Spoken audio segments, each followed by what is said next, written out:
Dear Love, ako si Sandy. Isa po ako sa mga tagapakinig ninyo na halos hindi kumpleto ang araw kapag di ko napapakinggan ang mga drama ng Dear Love.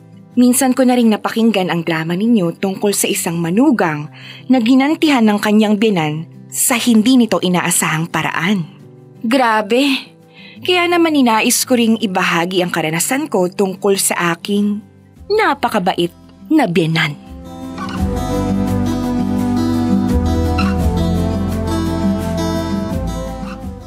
Sandy! Sandy! Halika nga rito! Ma, bakit po? Basta halika rito! Ano po yun, Ma? Nagtitiklop po ako kasi ng damit. May problema po ba? Ano to, ha? Oh, ano yan, ha? Ano to? Ulam po namin. Adobo. Alam ko kung ano yan. Ang gusto kong malaman, bakit ito na naman? Bakit hindi kayo nagugulay, ha? Nirequest po kasi ni Frank yan, Ma. Yan yung ulam namin ngayon kaya ipinagluto ko po siya. Alam niyo naman pong paborito. Sandy naman! Request man o hindi, dapat hindi puro manok ang inuulam nyo. Nung nakaraang punta ko dito, kaldaretang manok. Ngayon naman, adobong manok. Anong lulutuin nyo bukas? Sinigang na manok? Pritong manok? Gusto nyo bang tubuan ng pakpak at tumilaok na parang manok? O tapos, ano? Hindi mo ko sasagutin? Hindi po, Ma. Di mag-ulam kayo ng iba, di ba? Sige po, Ma. Ipagluluto ko na lang po siya ng gulay. Dapat lang. Alam mo, lumaki ang anak ko na puro gulay ang kinakain. Kaya tingnan mo ang katawan. Matipuno, malusog, napakaganda ng kutis. Kung sanay kayong puro karne ang kinakain, wag mo igaya yan sa anak ko. Diyos mio! Opo, Ma. Pasensya na po. Mag-iista na po kami sa susunod. Oh, isa pa to. Tingnan mo. Dami namang reklam. Ano ka mo? Wala po, Ma. Ano po ulit yun? Tignan mo yung dingding. May mga agiw, oh. At napakadumi. Di ba puti ang kulay ng dingding? Bakit mukhang putim? Pinagsamang puti at itim. Nakakaasiwang tignan, di ba? Hindi ka ba marunong maglinis? Nakakahiya naman sa mga bisitang pupunta kung makita nila yan. Alam mo namang may allergy sa alikabok ang anak ko, di ba? Ma, marami po kasi akong ginagawa. Isa pa, wala naman po akong magiging bisita. Bisita lang po. Ano yon? Ano sinasabi mo? Wala po, Ma. Ang sinasabi ko lang po, wala naman po akong sapat na oras para asikasuhin ang paglilinis ng mga dingding. Alam niyo naman po na busy person ako, di ba? Dapat gumagawa ka kasi ng paraan. Dapat nga araw-araw kayong naglilinis para hindi naggigitata ang itsura ng bahay. Hindi yung pagpunta ko rito, kulang na lang magsaboy ako ng alkohol sa buong bahay para lang matanggal ang mga bakterya at masasamang espiritu. Diyos ko naman! Kailangan pa bang i-memorize yan? Basic na to! Dapat may kusa ang isang babaeng tulad mo. Opo, Ma. Sige po. Ano pa nga ba? Ayoko nang makita yan, ha? Sinasabi ko sa'yo, para akong nasa haunted house. Oo nga po. Tapos ikaw yung multo. Ha? Ano ka mo? Ang sabi ko po, paborito ko po yung kantang Multo ng Cup of Joe. Ewan ko sa'yo. Nag-a-addict ka ba, ha? Kung ano-ano pinagsasasabi mo?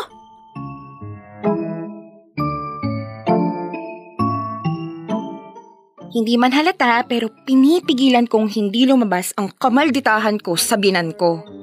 Paano ba naman? Araw-araw na lang niyang sinusubok ang pasensya ko. Nakakarindi.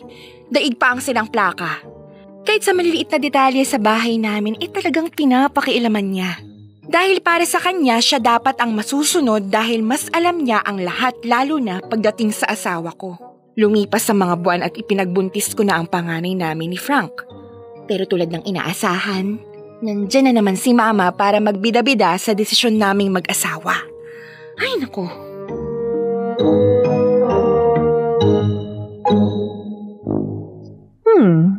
Ang bagal naman ng wifi dito.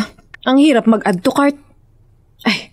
Eto baby brush, bottles, breast milk storage, baby mattress, diaper, ano pa ba? Oo nga. Munti ko na makalimutan. Stroller. Frank! Anak, halika nga.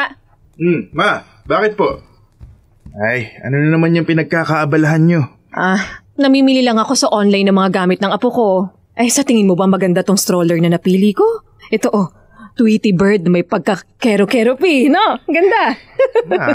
Sobra naman po yata yung pagka-excite nyo. Nasa tiyan pa lang ang anak namin ni Sandy. Isa pa, kaya naman naming bumili ng gamit ni baby. Saka ma, hindi po yan si Tweety Bird. Si Tontong Sahur po yan. Ay, basta. Maganda ng handa sa lahat ng bagay, no? Tignan mo nga kung nasa tiyan pa lang kita. Kompleto na lahat ng gamit mo noon. Kaya nung nanganak ako, kalmado lang ako. At bawas sa mga iisipin ko. Siya nga pala, may naisip na rin akong pwedeng maging pangalan ng apo ko. Ano naman po yun, ma? Anong pangalan ng sinasabi niyo? Kakasabi ko lang, di ba? Magiging pangalan ng anak niyo. Ano po? Naghanap kasi ako sa internet ng magagandang pangalan na babagay sa apo ko. At ito yung nagustuhan ko. Mamili na lang kayo kung anong magugustuhan nyo, ha? Pero pwede nyo rin namang pagsamahin. Uso naman yung dala-dalawa yung pangalan tulad nito. Stefano. O kaya naman ay Gregory. O, diba? Ang gaganda, yayamanin at ang gwapo ng pangalan. Talagang babagay sa apo ko. Nako, hindi na tuloy ako makapaghintay. Ma, kasi yung ganyang pangalan. O anong problema? Magaganda naman ang naisip ko Hindi hamak na mas maganda tong napili ko kumpara sa pangalan yung magkakapatid. Sandy? No offense pero parang hindi kasi pinag-isipan ng magulang mo. Kumbaga parang kung ano lang yung makita noon. Oo, imagine, Sandy ang pangalan mo. Tunog pa tunog sandals. Ma, hindi naman po. Ma, maganda naman po yung mga suggestions nyo. Yun naman pa. Di mamili na kayong dalawa. O siya, hahanap pa ako ng iba, ha? Usapin mo, Ma, kasi may napili na po kaming pangalan. Ha? Anong may napili? Anong pangalan? Ano po kasi, ma? Napag-usapan na po namin ni Frank na kumuha ng biblical name para sa panganay namin. Since panganay naman at lalaki pa, gusto po sana namin na kami ang mag-decide para sa anak namin. Ano? Hindi nyo man lang sinangguni sa akin, no? Lola naman ako. Ma, hindi naman sa ganun. Ano lang kasi... Ay nako! Ipangako nyo sa akin na ibibigay nyo sa first baby nyo ang pangalan na gusto ko. Kung hindi nyo ako susundin, hindi ko kikilalaning apo yung anak nyo at ititigil ko na rin ang pagtulong sa inyong mag-asawa. Ano naman? Ay nako, wag na kayo magrason. Basta, ang gusto ko, ang susundin nyo, ha? Ay nako, dahil bang matanda na ako, ganyan kayo sa akin? Ay, makaalis na nga! Ma! Na-high blood ako sa inyo! Man, hindi ako makakapayag na maging sa pangalan ng panganay ko, siya pa rin ang masusunod, ha? Ako ang ina, ako ang magde-decide.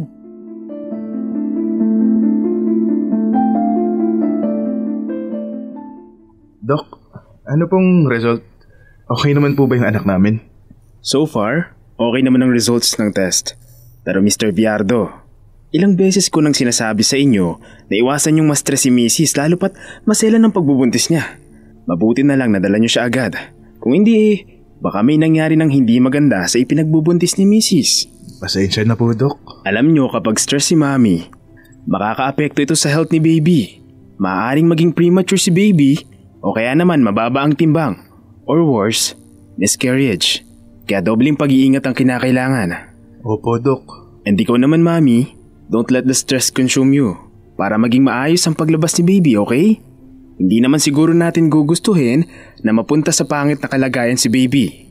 Opo, Doc. Naiintindihan po namin. Thank you rin po, Doc. Han, tara na.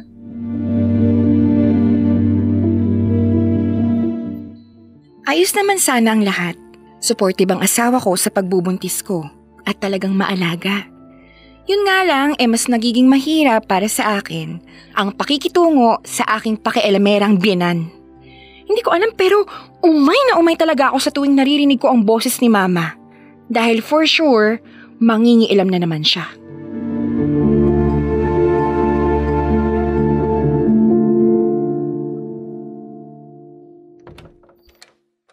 Oh, Han. Narinig mo naman siguro yun. Huwag ka nang mag-isip ng kung ano man.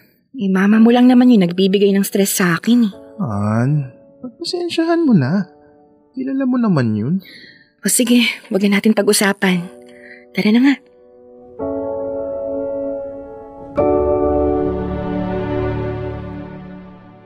Oh, bes. Nakabusangot ka na naman dyan. Kulang na lang maging kamukha mo na sa Squidward. Baka naman makaapekto yun sa pinagbubuntis mo. Ano na naman bang problema? Nag-away na naman ba kayong mag-asawa? Bahala siya. Hindi ko siya papansinin. Ay, ano na naman ang ginawa ng hobby mo? Wala. Yung binan ko, meron. Oh, ano na naman ang ginawa ng biyenan mo at binad trip ka? Gusto niya kasing siya ang magpangalan sa first baby namin ni Frank. Ano? Bakit siya? Yun na nga, di ba? At alam mo yun ito ang sabi niya. Hindi niya raw kikilalaning apo ang anak namin pag hindi sinunod ang gusto niya. Halos siya na ngayon nasusunod sa lahat. Maging sa pagpili ba naman ng pangalan, papangunahan niya pa rin kami? Aba, siya na ba ang nanay para magdesisyon ng tungkol dyan? Magulang pa rin na may karapatan para sa anak nila, no? Aba girl, hindi naman yata tama yun. Exactly. Kaya nga naiinis ako Ang hirap pakisamahan ng binan ko. Sinusubukan ko naman siyang kausapin pero pinagpipilitan niya talaga yung gusto niya. Ay, alam mo, huwag mo nang intindihin yung biyanan mo. Mabuti na lang at hindi ko nararanasan ng ganyan. Mababait kasi mga fur babies ko. Hindi nagbibigay ng problema sa mommy nila. Diba, Scarlett? Jacob, mababait kayo, diba? Hindi kayo pasaway? Oh, ang cute naman ni Scarlett. Anong breed niya? Chow chow. Ay, speaking of Scarlett, buntis na yan. Baka gusto mong alaga. Stress reliever na rin habang hinihintay ang paglabas ng anak nyo. Nakakatuwa nga dahil first furry baby rin to ng alaga ako. First? Oo, Bes. Bakit? Gusto mo ba? Oo nga, no? Pwede. Sinasabi mo dyan? Bes, pwede bang mahingi ko ang magiging first baby ng alaga mo? Oo naman. Bakit ano bang plano mo? Basta, Bes, just watch and learn. Parang kabaliwan at kamalitahan yung nasa isip mo, ha? Pero mukhang masaya. Masaya talaga.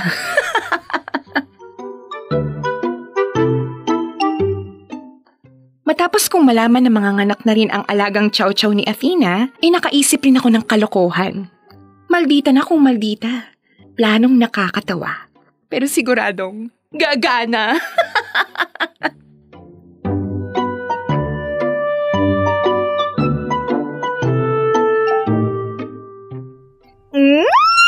Uy, dahan-dahan lang. Grabe ka naman manggigil. Bes, anak mo ba talaga to? Ang gwapo, ha? Parang batang Alden Richards. Oo nga, di ba? Ba't ayaw mo bang maniwala? Pinagsamang mukha namin ni Frank yan, Naku, oo nga. Pwede na siyang isali sa modeling paglaki. Baby pa lang, ang gwapo na. Paano pa kaya kapag lumaki na? Mana ba naman sa amin? Ikaw na talaga. Nasaan na ba si Frank? Mamaya pa yung darating. May inaasikaso lang. Cute naman. Cute. Sandy! Teka, si tita na ba yun? Yung mama ni Frank? Siya nga. Gusto raw makita ang apo niya. OMG! Good luck, Bes. Nasaan na ang apo ko? Stefano! Gregory! Ano bang pinangalan mo sa apo ko, ha? Ay, Wisit! Bakit malapit ng lapit sa akin ang aso mo? Tabi! Ay, baka mamaya makagat mo pa ako. Shoo! Here we go! Ay, patingin nga ng apo ko. Ma, ito po. Ay, naku! Ang gwapo-gwapo naman ng apo ko. Manang-mana sa daddy niya. At kamukha rin naman po ng mami niya. Hindi kita kinakausap. Ay, sama na ugali. Sandy, ano bang pinangalan mo sa apo ko? Stefano? Gregory? O ay pinagsama mo? Alam mo, may naisip na rin akong pangalan kung babae ang susunod yung magiging anak. Thea Stephanie. Ang cute-cute, di ba? Opo. Ay, ano ba tong aso mo? Bakit hindi ako tinatantanan? Kanina pa lapit ng lapit sa akin yan, ha? Tita, paano hindi ka lalapitan ng aso? Itinatawag mo siya. Ha? Anong tinatawag? Ang apo ko ang tinatawag ko. At hindi yung marungis na asong yan. Ilayo mo nga yan sa apo ko. Okay po. Bes, magtitimpla lang ako ng gatas ni Ezekiel, Ezekiel? Bakit Ezekiel ang tawag mo sa apo ko?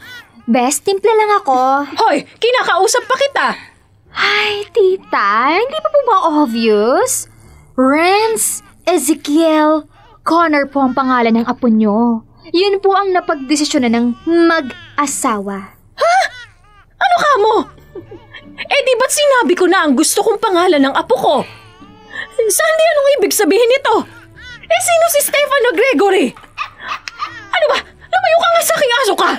Yung lumalapit ho sa inyo, ang asong si Stefano Gregory. Ano ka mo? Pinangalan niyo sa aso ang pangalan na gusto ko? Sandy! Mama, hindi po ba't gusto nyo ng Stefano Gregory ang magiging pangalan ng first baby namin? Kaya lang po bago ko manganak dumating ang first fur baby namin. Ang asong ito. Kaya naman Stefano Gregory po ang naging pangalan niya. Ay! Mga wala kayong respeto!